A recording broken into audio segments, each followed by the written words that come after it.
5 sekawan, minggat. Bagian 1 liburan musim panas. George, seru ibunya agak kesal. Tak henti-hentinya kau keluar masuk dengan tim. Tidak bisakah kau mencari kesibukan tertentu?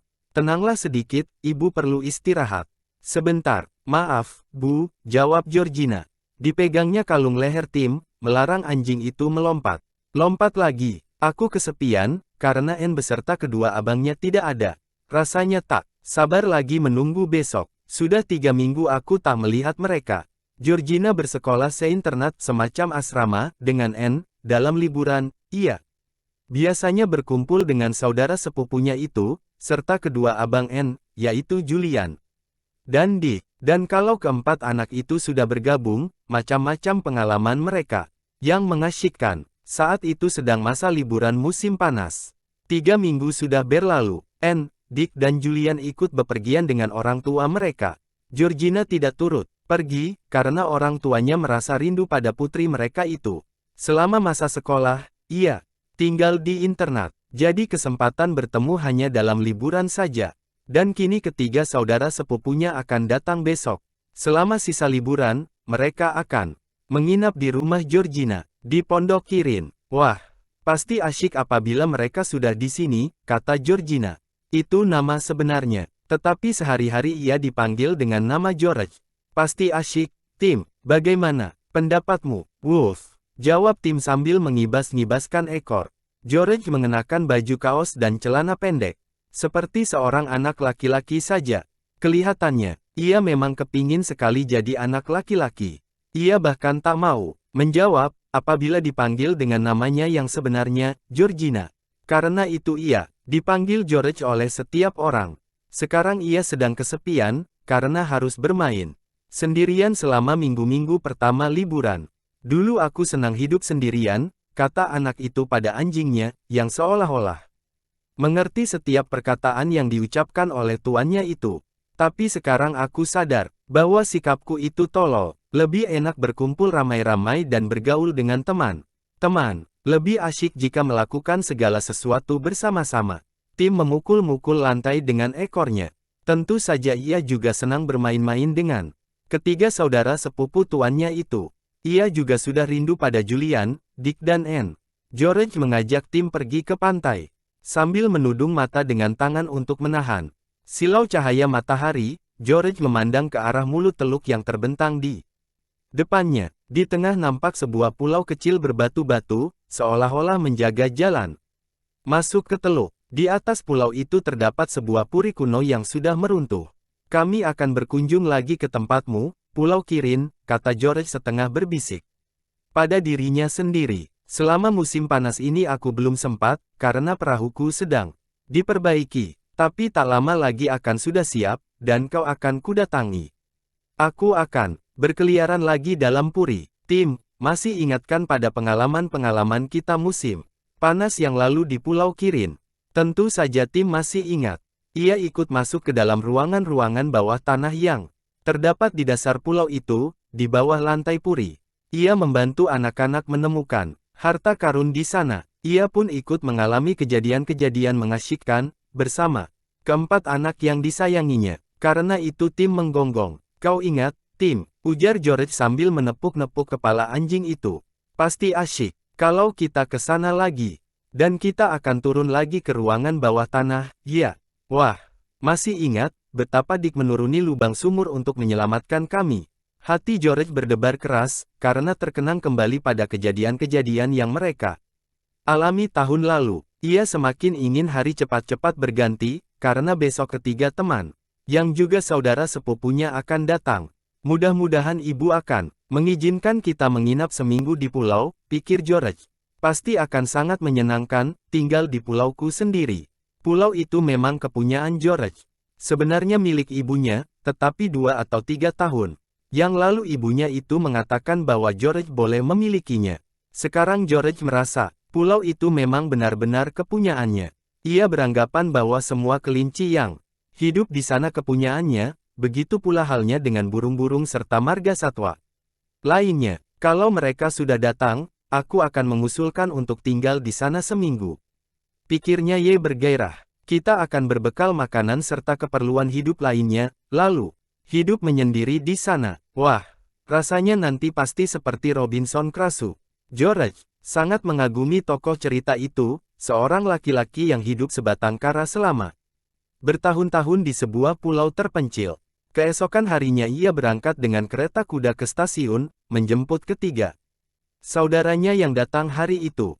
Ia pergi seorang diri. Ibunya sebetulnya juga ingin ikut, tetapi ia merasa kurang enak badan. George agak cemas memikirkan ibunya. Akhir itu ibunya sering mengeluh, katanya merasa kurang sehat. Barangkali karena cahaya matahari musim panas terlalu menyengat. Dan hawa pun akhir-akhir itu sangat panas. Berhari-hari langit selalu cerah, dan matahari tak pernah lenyap di balik awan.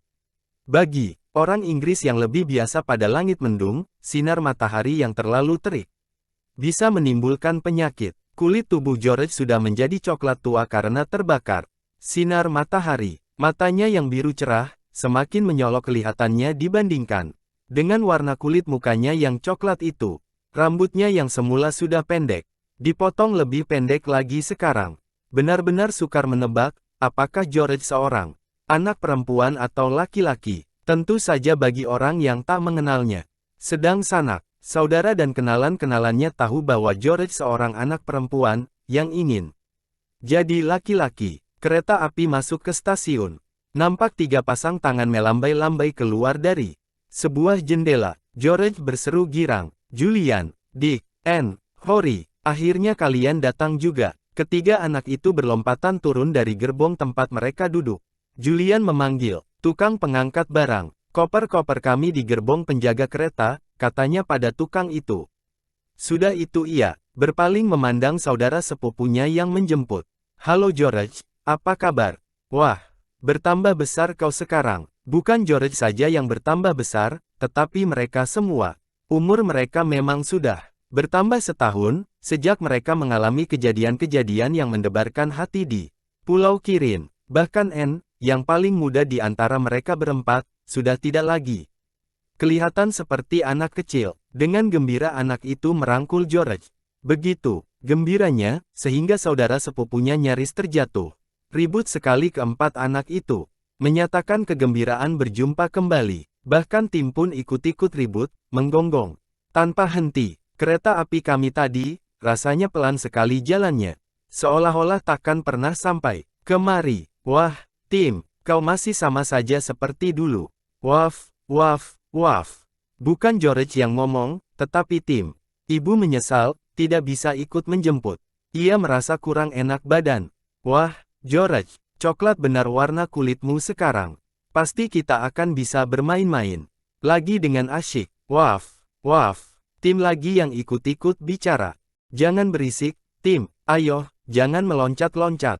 Putus nanti dasiku kau gigit." "Ya, ya, kau anjing manis." "Waf." Sementara itu tukang pengangkut barang sudah menaruh koper-koper ke dalam kereta kuda.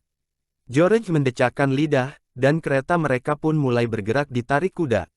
Keempat, anak yang duduk di dalamnya ribut sekali berbicara. Tetapi Tim lebih ribut lagi, karena gonggongannya nyaring dan berat. "Mudah-mudahan Bibi tidak sakit," kata Julian. Ia menyenangi Bibi Fanny, karena lembut dan baik hati. Lagi pula sangat sayang pada mereka semua. "Kurasa hawa yang panas ini penyebabnya," ujar George. "Dan bagaimana kabar Paman Quentin?" tanya Anne. "Baik-baik sajakah?" Ketiga saudara sepupu itu sebetulnya kurang senang pada paman mereka, ayah George. Paman Quentin cepat marah. Ia tak begitu peduli terhadap anak-anak, walau ketiga keponakannya itu tentu saja diterimanya menginap di rumah. Julian dan kedua adiknya selalu merasa agak kikuk kalau berhadapan dengan paman.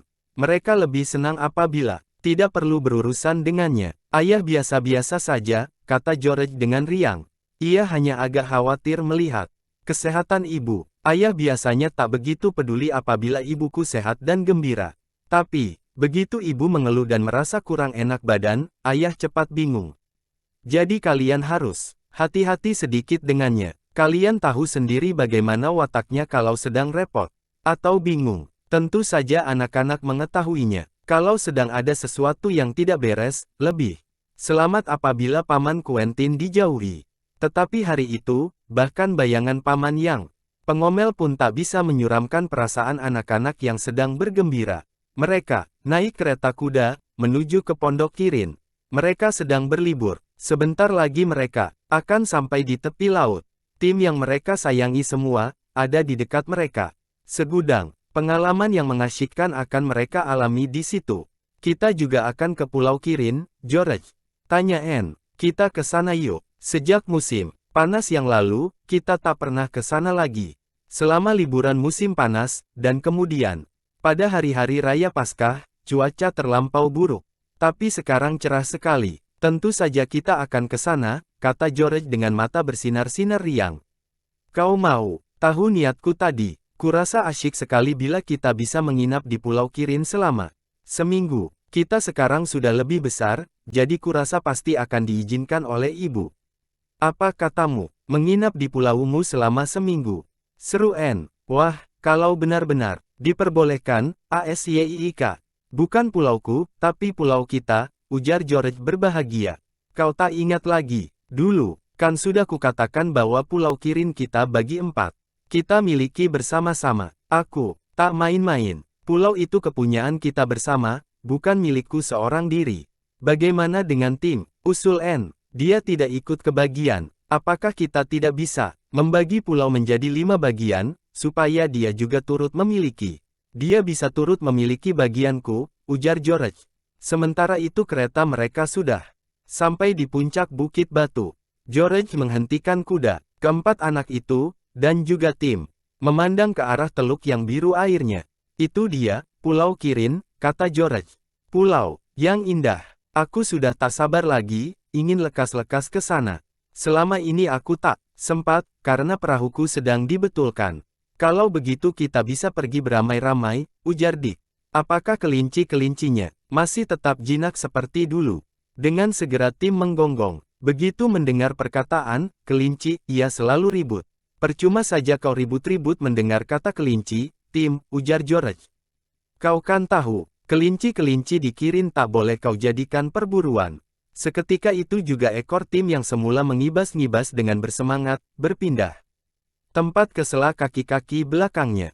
Anjing itu, kecewa, dipandangnya George dengan sedih. Kelinci merupakan satu-satunya persoalan yang menyebabkannya tak sependapat dengan tuannya itu. Menurut keyakinan Tim, kelinci itu gunanya untuk diburu. Sedang George berkeyakinan sebaliknya. George mendecakkan lidahnya lagi sambil menyentakkan tali-tali kendali. Kereta mereka bergerak kembali, menuju ke Pondok Kirin. Tak lama kemudian mereka sudah sampai di depan pintu pagar depan. Seorang wanita berwajah masam muncul dari pintu rumah sebelah belakang. Ia ke depan, untuk membantu anak-anak menurunkan barang-barang mereka. Julian dan kedua adiknya tak mengenal wanita itu. Siapa itu? Bisik mereka pada George. Juru masak kami yang baru, kata George. Joanna terpaksa minta berhenti, karena harus merawat ibunya yang mengalami kecelakaan dan patah kakinya. Lalu ibu mendapat juru masak yang baru. Dialah orangnya. Namanya Ibu Stick. Cocok dengan orangnya, ujar Julian sambil tertawa nyengir.